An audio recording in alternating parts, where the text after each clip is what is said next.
Good morning and welcome to the Wickenburg Roundup. Today it's my honor to have Mr. Joe Stevens here. He is he does a few things that are connected with the Wickenburg Roundup. He's part of the Desert Caballeros ride, but why we have him in here today is he is with the Sigler Western Museum, and he has a couple of tours that we're going to talk about. Joe, welcome to the studio.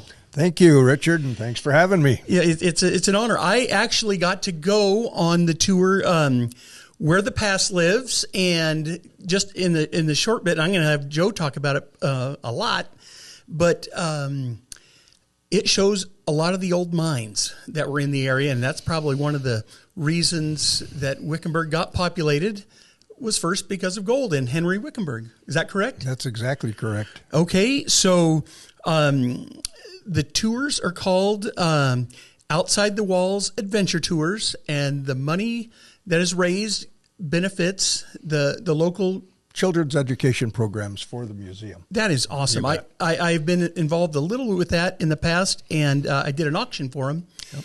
And what a great program. Yep. What a great program. Well, do you want to tell us first about the about all the tours, and then the one that I got to go on, which was so much fun? Let's dive into that. Super. Well, Richard, I've been with the museum probably 31 years, and I've got well over 4,100 volunteer hours. And about 25 years ago, we had an education curator here by the name of Peter Booth, and some of your viewers may remember Peter, and he was a real exciting guy and loved to teach. And we'd start doing things outside the walls of the museum because there's so much history here. So since Peter left, I've gone ahead and taken over some of that. And the tours that we do are, one is guest ranches. You know, we were the guest ranch capital of the world for years until Tucson got bigger. We had 11 active guest ranches, and they went in and out of business, changing ownership routinely.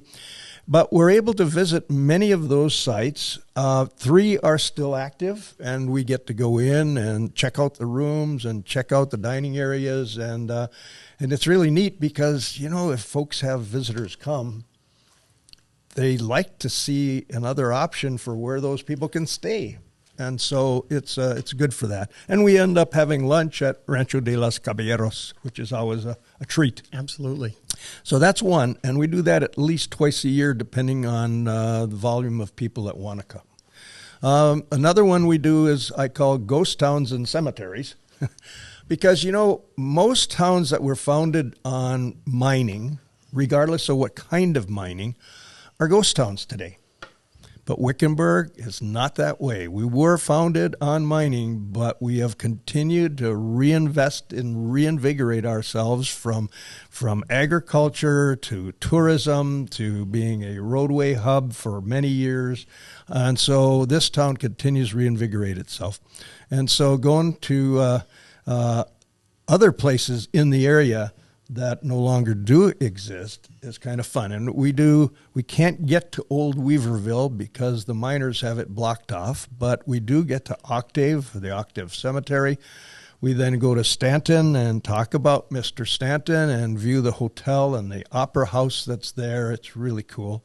I do a history of that while we're there. And then we go to the old Congress Cemetery and view the mine area, and I have pictures of what the town of Congress looked like in its heyday, and you just wouldn't believe it. It's not there today. Wow, I literally not there today.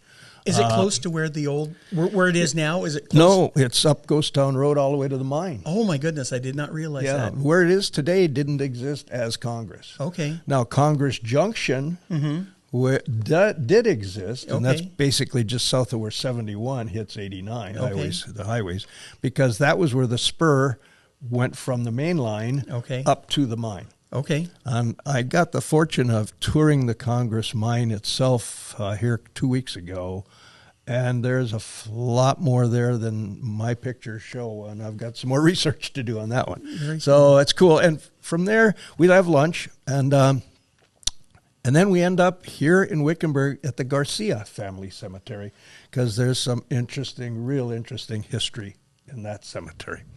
And Mr. Garcia himself is just an interesting story to tell. So that's that.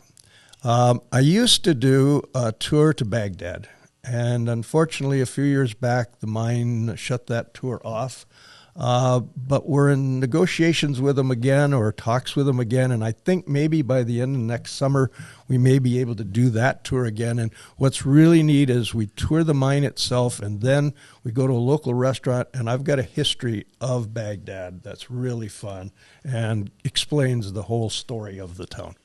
So it's still very, very active, isn't it? It's very, in fact, it's expanding, and from what I understand, they're actually going to be having to tear down the current town and move it because they're finding copper underneath the town itself. Now, doesn't the company that owns the mine, they own the town as well? Correct. It's a typical old-fashioned mining town where the company, you owe the company Stowe. Yeah. And then I've done Palo Verde Nuclear, but that one's really a tough one to do. And so we keep trying every year, but it hasn't worked out. And then the last one that I do, well, no, it's not the last one. We're going to do one this Thursday, in fact, 2 days from today, which is Dutch oven cooking. Oh, well, that sounds fun. I have Mark Dutch Wilkins, who's an expert at that kind of thing, and Dutch will be there, and we'll do bread, we'll do desserts, we'll do main courses. I mean, you could do anything with a Dutch oven, and it's just fun to learn how to control the temperatures, and then we get to eat what we cook. Oh, my goodness! That's even more important. And it's Thursday, right? That's this Thursday, man. Yeah. And I'd like you to come on over and take some shots. It'd be great. The stag ride's what time is the? Oh, that's right. You got a stag ride. Yeah. No, it's 9 o'clock. So same time as the stag ride. That's right. Doggone that's it. Right. Yeah. Whoops, I might get sick. I'm leading the ride, so I better not. Yeah, you better not. I noticed that today. And then the other tour we do is, I call it Where the Past Lives, Constellation Road. I've actually written a book on Constellation Road. It's out of print now, but a lot of people find it sometimes on Amazon. They keep looking. But it really takes you from town here, mile by mile, out Constellation Road, 18 miles to the Williams Family Ranch, which is the end of the road at the Hassayampa River. And it tells you what you're looking at all along the way. And so the tour does the same thing. And so we go along, and I've got a lot of underground pictures of what the undergrounds looked like, how many levels there are, et cetera, et cetera. So it's a lot of fun, and that's the one you got to go on. Yes, and as I was going on it, was very much enjoying it, learning so much history about what was happening in the mines and the Monte Cristo. I love the stories that you were telling me about the Monte Cristo. I'm thinking, I'm not going to go into them, but they were very interesting how they made money. And then going into the last mine, which would have been the Blue... the Blue Nelly. The Blue Nelly. Blooneely. Boy, is that an Irish name. Yeah. And speaking of Irish, it's St. Patty's Day, and I see That's we right. both have a bit of the green on us. Yeah, we got a little green on. Yeah.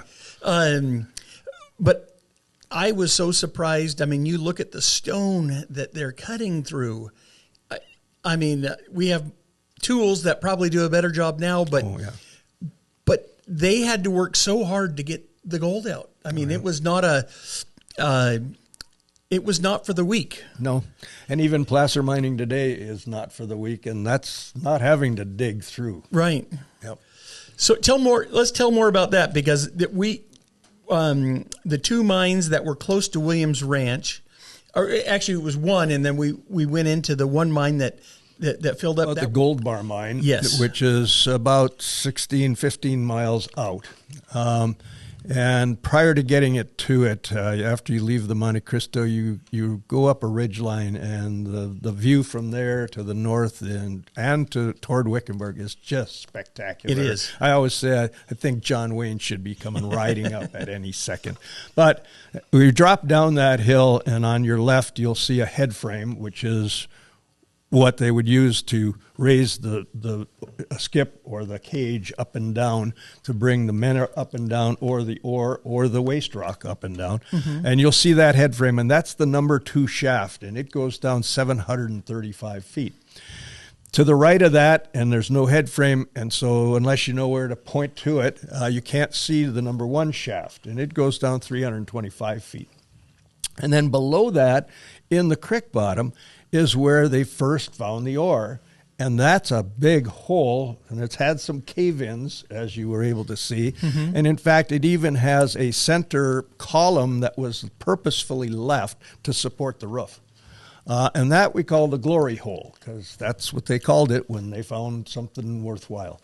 Now, that was mined down at quite an angle, because you went from that not far to 325 feet and not far west of that to 725. So you can see what an angle that ore body runs at. But that was mined as a big stope, and a stope is nothing more than a big room which had gold. In this case, if it's iron ore, the stope is an iron ore stope, or silver the same way, just the word for room is stope. So it was a huge stope that went down almost to the number 1 shaft, but the number 1 shaft had put the tailing piles over top of the glory hole, and the creek next door managed to erode down into, and all the waste tilings went down into the stope, and so you can see all the mud in the bottom today. Well, and the bees have taken it over, too. Bees have taken it over. Yeah, beautiful. If I say Appalachia and ask what mineral it is, you'll say coal. If I say South Africa, you're going to say diamonds. If I say the Masabi Range in Minnesota, it's going to be iron ore. Not in Arizona. I've taken you to a gold mine, a silver mine, and a copper mine within a quarter mile of each other in radius. Yeah, that was very fascinating, that part. So, in fact, many of the copper mines make enough money from the gold that they extract to pay their operating expenses. So that's kind of how that works. But, yeah, it's very, very fun. Yeah, I enjoyed it, and when I was on that tour, I said to myself, you know, I've been coming here since I was a kid and been here like the last 9 years now. I didn't know some of this history, and I'm saying to myself, more people need to know about this, because it was definitely very interesting.